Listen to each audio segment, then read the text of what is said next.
ఇది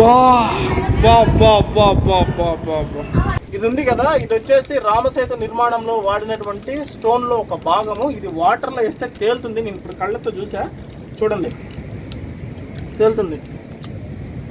ఇక్కడ చూస్తున్నారు కదా, ఇది వచ్చేసి ద రియల్ స్టార్ ఫిష్. ఇది చనిపోయింది. ఇది వచ్చేసి ఒరిజినల్ ముత్యాలతో తయారు చేసినటువంటి మాల్ అంట. అందరికీ నమస్తే, నేను మీ Rupesh Telugu traveller from Dhanushkodi. Right no నేను వచ్చేసి ధనుష్కోడిలో ఉన్నాను. ఈ ప్లేస్ చాలా ఇంపార్టెంట్ ప్లేస్ అండి. 1964లో రామేశ్వరంలో ఒక పెద్ద తుఫాన్ వచ్చి ధనుష్కోడిని మొత్తం హిట్ చేసేసింది. ఒక రైల్వే స్టేషన్ మొత్తం వ్యానిష్ అయిపోయింది. అలాగే ట్రైన్ కూడా తుఫాన్లో కొట్టుకుపోయింది. ట్రైన్లో ప్రయాణిస్తున్నటువంటి 126 మంది కూడా పాపము జలసమాధి అయిపోయారు. ఇప్పుడు ప్రజెంట్ ఆ ప్లేస్లో ఉన్నాం మనము. లాస్ట్ వీడియో కనుక మీరు చూస్తుంటే నేను రామసేతు చూసుకొని ఇటు వచ్చాను ధనుష్కోడి సైడ్. ఇప్పుడు ధనుష్కోడి విలేజ్ ఉంది కదా, ఈ ధనుష్కోడి విలేజ్ని అయితే ఎక్స్ప్లోర్ చేద్దాము. అలాగే రైల్వే స్టేషన్ ఆనవాళ్ళు ఇప్పటికీ ఉన్నాయి. రైల్వే స్టేషన్ ట్రాక్ అంతా కూడా ఒకప్పుడు శ్రీలంకకి మన ఇండియాకి మధ్య జలమార్గం ద్వారా రవాణా కూడా నడిచేదంట. సో ఇదంతా తుఫాన్ వచ్చి కొంచెం పరిస్థితి డేంజరస్గా మారడంతోనూ అలాగే కొంచెం థ్రెట్ కూడా పెరగడంతోనూ ఆ రవాణా మార్గం అయితే క్లోజ్ చేసేసారంట. ఇప్పుడు ప్రస్తుతం మనము ధనుష్కోడిలోనే ఉన్నాము. ధనుష్కోడిలో ఇప్పుడు లోపలికి వెళ్ళి రైల్వే స్టేషన్ ట్రాక్ అన్నీ చూద్దాం. మనం అటు సైడ్ నుంచి వచ్చాము రామసేతు నుంచి ఎగ్జాక్ట్గా 3 to 4 కిలోమీటర్స్ ఉంటుంది. అలాగే అక్కడ ఒక లైట్ హౌస్ ఉంది. ఒకవేళ ఎంట్రీ ఉంటే కనుక లైట్ హౌస్ కూడా ఎక్కుదాం. ధనుష్కోడి నుంచి ఇక్కడికి రావడం చాలా ఈజీ. అలాగే రామేశ్వరం నుంచి ఇక్కడికి రావడం కూడా ఈజీ. పబ్లిక్ ట్రాన్స్పోర్ట్ అనేది అవైలబుల్ ఉంటుంది.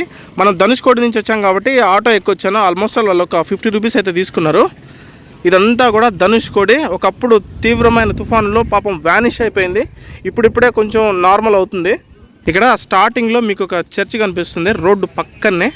ఇది చూసుకోవచ్చు, మొత్తం చర్చ్ కూడా కొట్టుకుపోయింది. అప్పుడు నేను రోడ్డు దిగి సైడ్ చర్చ్ సైడ్ వెళ్తున్నానండి. యాక్చువల్గా ఎంత తీవ్రమైన తుఫాన్ అంటే అది భారతదేశంలో నమోదైన అతి తీవ్రమైన తుఫానుల్లో అది కూడా ఒకటి. మరి తీవ్రమైన తుఫానులో తన ఆనవాళ్లను కోల్పోయిన ధనుష్కోడి గ్రామంలో ఉన్నటువంటి మిగిలిన ఏకైక చర్చ్ ఇది. ఇప్పుడు ఈ చర్చ్ని అయితే ఒక పర్యాటక ప్రాంతంగా తీర్చిదిద్దడానికి చుట్టూ దీనికి ఫెన్సింగ్ అది వేసేసి దీన్ని గోడలు కానీ ఎవరు ముట్టుకోకుండా, ఎందుకంటే ఇది ఆల్రెడీ శిథిలావస్థలోకి వెళ్ళిపోయింది కాబట్టి దీన్ని ముట్టుకొని ఇంకా పాడు చేయకుండా గవర్నమెంట్ అయితే చర్యలు చేపట్టింది. ఇక్కడ ట్రాక్ చూస్తున్నారు కదా చిన్నది. సో ఈ ట్రాక్ పైన మాత్రమే దీన్ని మనం పర్యటించేలాగా దీన్ని అయితే ఏర్పాటు చేస్తున్నారు. ఈ చర్చ్కి ఇక్కడ ఉన్నటువంటి ఈ చిన్న బ్రిడ్జ్ ఉంది కదా, వుడెన్ బ్రిడ్జ్. ఈ బ్రిడ్జ్ పైనుంచి వెళ్తే మనమైతే అటు సైడ్ బీచ్కి అయితే రీచ్ అవుతాము. ఇక్కడ కొన్ని కుటుంబాలు సముద్రాల్లో దొరికేటువంటి గవ్వలు, షెల్స్, శంఖాలు అటువంటివన్నీ కూడా టూరిస్ట్ ప్లేస్ కాబట్టి వాటిని అమ్ముతూ ఇక్కడ బిజినెస్ చేస్తూ సర్వైవల్ అవుతున్నారు. ఇదంతా కూడా చూసుకోవచ్చు షాపులు. ఇక్కడ ఒక షాప్ ఉంది.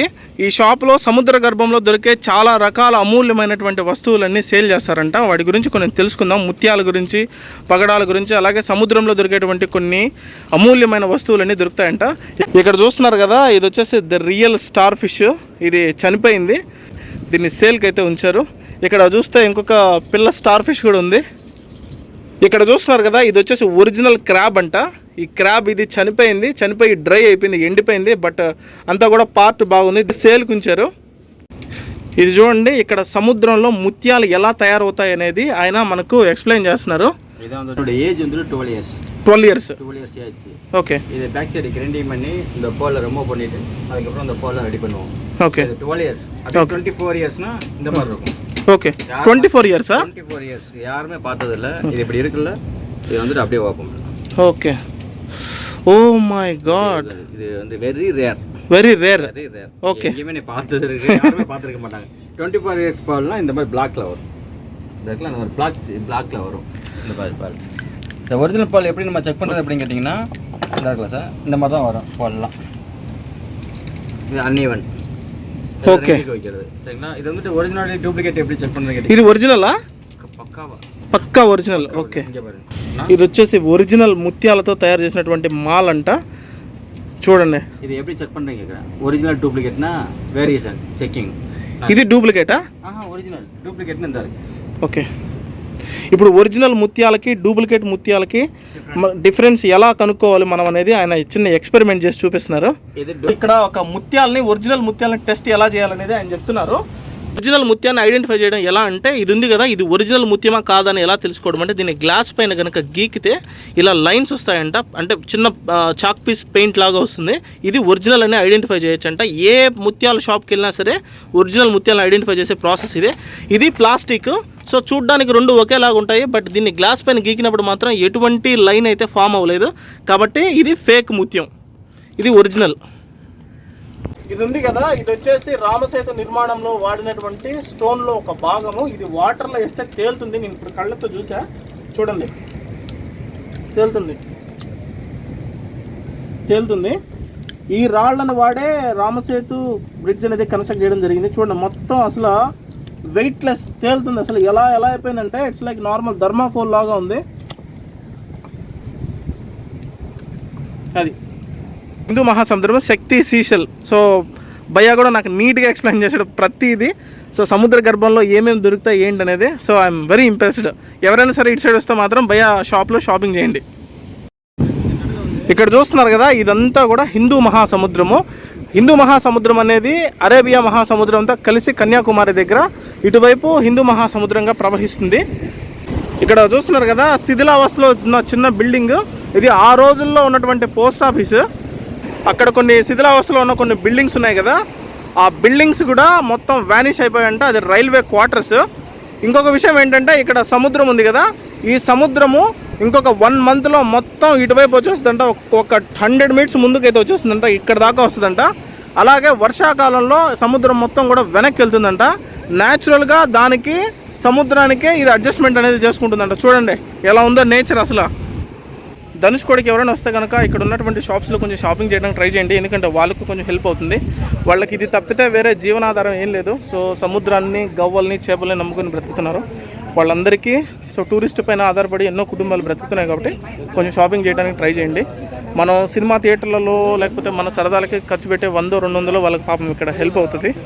అది ఇక్కడ చూడండి, చర్చి ఆనవాళ్ళు అసలు ఏం లేవు. తుఫాన్లో మొత్తం కొట్టుకుపోయింది, ఏమనే మాత్రం అసలు మిగల్చలేదు.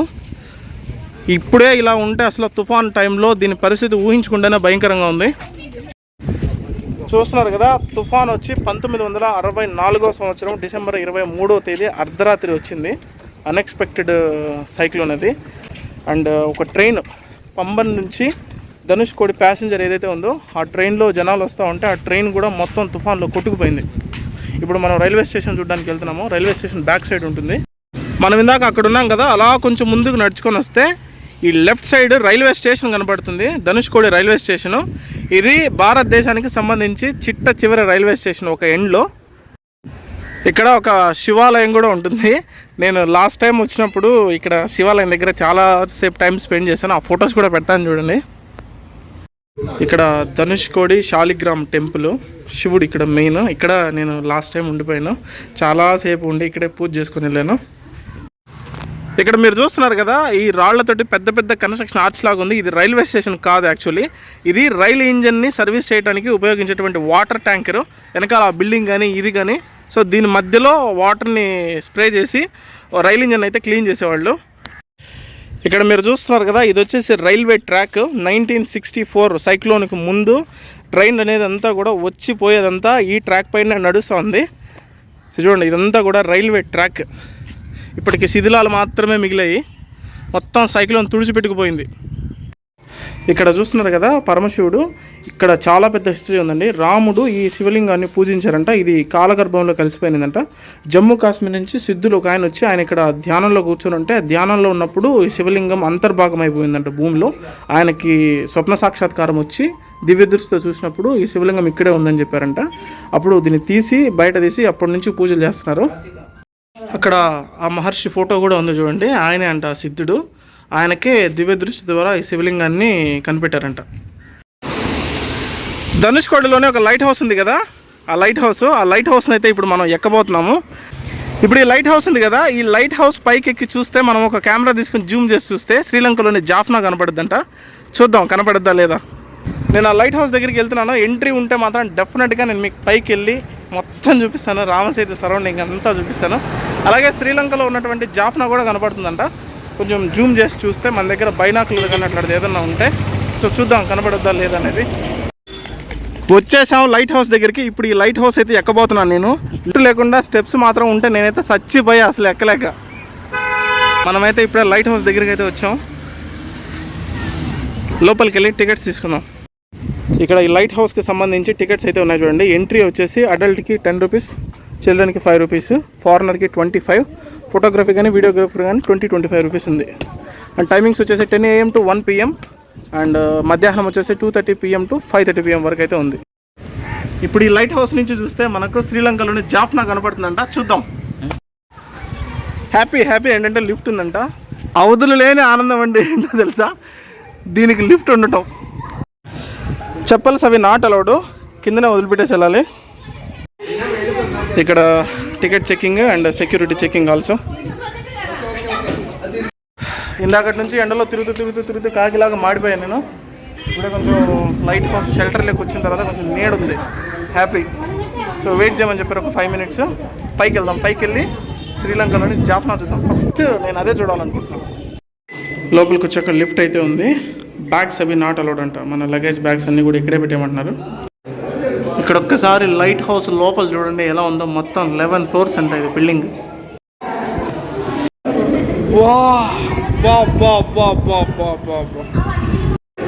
రామసేతు ఎవరైనా సరే చూడాలనుకుంటే this is the best view. ఇటు సైడ్ మొత్తం సముద్రము, మొత్తం మధ్యలో రామసేతు ఉంది చూడండి లైట్ హౌస్ పై నుంచి.